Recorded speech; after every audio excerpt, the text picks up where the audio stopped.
अस्सलाम वालेकुम एवरीवन, क्या हाल हैं, कैसे हैं आप सब लोग। उम्मीद करती हूँ सब खैरियत से होंगे और दुआ है मेरी सब हंसते रहें, मुस्कुराते रहें, खुश रहें, आबाद रहें।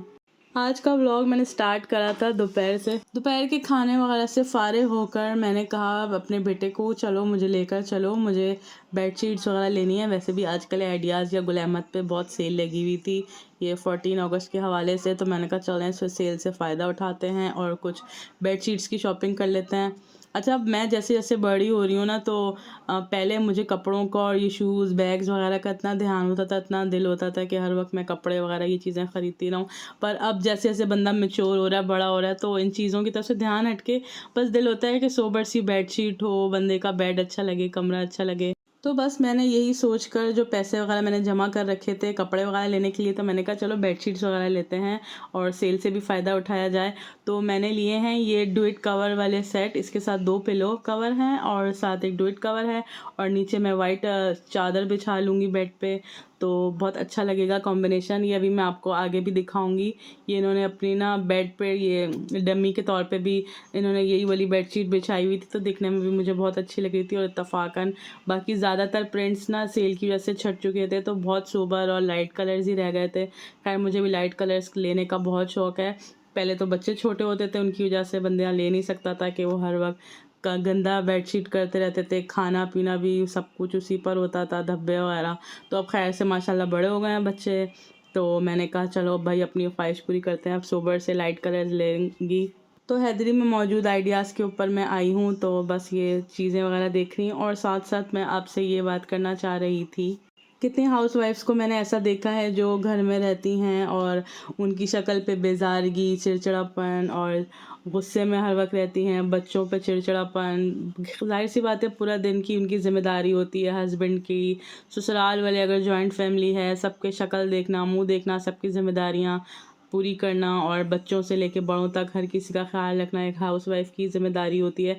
लेकिन वो खुद अपने लिए कुछ नहीं कर पाती क्योंकि पूरा दिन वो सब घर वालों को खुश करने के लिए गुजार देती है। मतलब अपने लिए उसके पास कोई टाइम नहीं है, ना सजने संवरने का, ना अपना ख्याल रखने का। बस अपने आप को तो फॉर ग्रांटेड हर किसी ने लिया हुआ है। तो मेरा ये ख्याल है कि जितना आप अपने ऊपर ज़िम्मेदारियों को हावी करेंगी उतना ही ये बढ़ती चली जाएंगी। सही है, ये चीज़ें भी ज़रूरी हैं, बल्कि बहुत ज़रूरी हैं। इन सब से फ़ारिग होकर 1 घंटा दिन में कम से कम ज़रूर ऐसा अपने लिए निकालें जो वो टाइम सिर्फ आपका हो, सारे घर वालों को भी ये मालूम हो, बच्चों को, हस्बैंड को, कि ये घंटा आपने अपनी पसंद से गुजारना है, अपनी मर्ज़ी का गुजारना है। और पसंद और मर्ज़ी से गुजारने का मतलब ये नहीं है कि आप शॉपिंग पे चले जाएं या दोस्तों क्या रोज़ हैं या कुछ भी ऐसा घर में रह के कोई प्रोडक्टिव काम या क्रिएटिव काम ऐसा कर सकें जिससे आपको खुशी मिलती हो। ज़ाहिर सी बात है हमारे दीन इस्लाम में म्यूज़िक और डांस वगैरह को तो अलाउ नहीं है, तो मैं इस चीज़ को प्रमोट नहीं करूँगी। बाकी सुनने वाले सुनते हैं, सबकी अपनी अपनी मर्ज़ी है।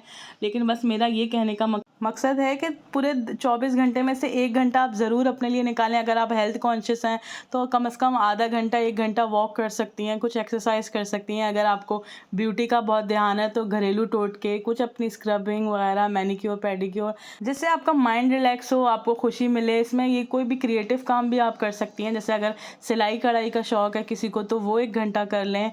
कुछ बुनाई का किसी को शौक़ होता है, निटिंग वगैरह। ये तो खैर आजकल की लड़कियों को कोई शौक़ इस तरह का नहीं रहा, लेकिन ये बहुत अच्छा और पीसफुल किस्म का काम है।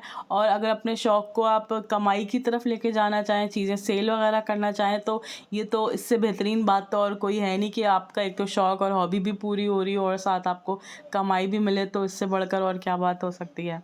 अगर आपको कुरान पढ़ने का शौक़ है या अगर आप हाफ़िज़ा हैं तो बहुत अच्छा होगा कि आप दूसरे बच्चों को कुरान पढ़ा सकती हैं, क्योंकि आजकल ऑनलाइन पढ़ाने का इतना ट्रेंड चला हुआ है। क्योंकि लोग अपनी बच्चों को दूसरों के घरों में जाना अलाउ नहीं करते या मदरसे करीब नहीं होते, तो इस वजह से अगर कोई कुरान पढ़ाना अच्छा पढ़ना आता है तो ज़रूर पढ़ाना चाहिए। और कम से कम किसी मासी की बच्ची को आप पढ़ा सकते हैं, मोहल्ले में आप लिख कर लगा सकते हैं, क्योंकि आजकल बहुत ज़रूरत है। मैं ख़ुद अपनी बेटी मिलाल को जो 9 साल की है, तो मैं सोच सकती हूँ कि किसी के घर जाके लेने छोड़ने की ज़िम्मेदारी इतना काम है और ज़ाहिर सी बात है आजकल के दौर में बंदा किसी पर ट्रस्ट भी नहीं कर सकता या साथ कोई बहन भाई जाए तो बात है। तो बहरहाल ये कुरान ऑनलाइन पढ़ाना तो बहुत अच्छा और फ़ायदे का काम है, तो ज़रूर करें अगर जो करना चाहता है। और इसके अलावा ट्यूशन्स वगैरह भी पढ़ा सकते हैं। ये तो ख़ैर शौक़ से हटकर एक बात हो गई कि आप इससे आप कमाई भी कर सकते हैं और 1 घंटा अपने आप को भी दे सकते हैं, ताकि वो घंटा सिर्फ़ आपका अपना हो जिसमें आपकी सेल्फ़ केयर हो या कोई भी आपका माइंड फ्रेश हो। और वॉक करने से सबसे अच्छी बात ये है कि मेरी एक फ्रेंड है जो उनकी मैंने रूटीन देखी है, दुनिया इधर से उधर हो जाए, कोई काम पड़ा हो, कुछ हो, वो ख़ैर अपनी वॉक करने को कभी नहीं छोड़ती। ख़ैर ये बहुत अच्छी बात है कि वो अपना बॉडी का ख़्याल रखती हैं और उनको दुबले होने का बहुत ज़्यादा क्रेज़ है, डाइट शाइट करने का। तो बहरहाल उनके घर वालों को भी सबको पता होता है, सारे कामों से फ़ारिग होकर वो ज़रूर वॉक करने 1 घंटा कहती हैं। मैं जाती हूँ, साथ तस्बीह पढ़ती हूँ, अल्लाह का साथ-साथ ज़िक्र भी हो जाता है। और जितना बंदा ज़मीन के करीब होता है तो सारी नेगेटिव एनर्जी बंदा ज़मीन के अंदर जाती है और आसमान को देखने से जो पॉजिटिव एनर्जी आपको मिलती है और जो माइंड फ्रेश होता है, पीसफुल ऑक्सीजन मिलती है। किसी भी आप पार्क में चले जाएँ या कोई भी खुली फ़िज़ा में साँस लें तो बहुत अच्छी एक फ़ीलिंग है। तो वॉक वगैरह करना भी बहुत अच्छी बात है, तो ज़रूर करना चाहिए। अपने लिए थोड़ा-सा टाइम निकालें। बस सारी मजबूरियाँ और ये बातें कि हमारे पास टाइम नहीं है, तो टाइम ऐसे टाइम पे निकालें जैसे बिल्कुल अर्ली मॉर्निंग अगर आप उठ जाएँ, अपने रूटीन से 1 घंटा पहले उठ जाएँ, तो ये अपना ये हॉबी वाला काम या वॉक करने वाला काम या कुछ भी ऐसा जो काम आपको अच्छा लग रहा है, तो वो आप किसी दिन के किसी हिस्से में कर सकती हैं। दोपहर को ज़्यादातर औरतें लेडीज़ फ़ारिग होती हैं या रात में बिल्कुल सारे कामों से फ़ारिग होके ये काम कर सकती हैं या बिल्कुल सुबह उठ के कर सकती हैं, वो तो परफ़ेक्ट रहेगा। खैर मुझे दिखानी थी आपको अपनी बेडशीट की कलेक्शन, तो साथ बातों-बातों में खैर मैंने ज़्यादा बातें कर दी तो आप लोग बोर हो गए होंगे, तो बस उम्मीद करती हूँ मेरा व्लॉग आज का अच्छा लगा होगा। अगर कुछ भी अच्छा लगे तो मेरे चैनल को सब्सक्राइब और वीडियोज़ को लाइक करना आपने बिल्कुल नहीं भूलना। अपनी बहन को बहुत ज़्यादा सपोर्ट करनी है और ज़रूर मुझे सपोर्ट करें। अपने फैमिली एंड फ्रेंड्स में शेयर कर सकते हैं। आपको अल्लाह जज़ाए खैर अता फ़रमाएगा। यह भी मेरा न्यू चैनल है तो बहुत ज़्यादा आपकी ख़्याल की सपोर्ट की ज़रूरत है।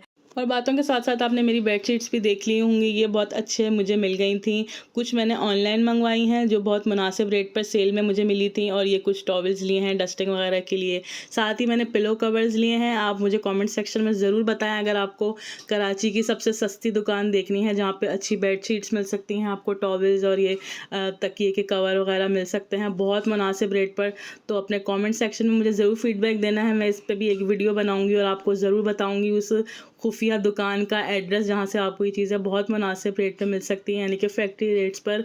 और इनकी कपड़े की गारंटी है कि इनका कपड़ा ख़राब नहीं होता। तो ज़रूर बताइएगा, तो मैं इस बात पे ज़रूर वीडियो बनाऊँगी। तो प्रिंटेड बेडशीट्स ली हैं मैंने, वो वहीं से ली हैं, तो आपने ज़रूर बताना है मुझे। और मुझे इजाज़त दीजिए नेक्स्ट व्लॉग तक के लिए। अल्लाह हाफ़िज़।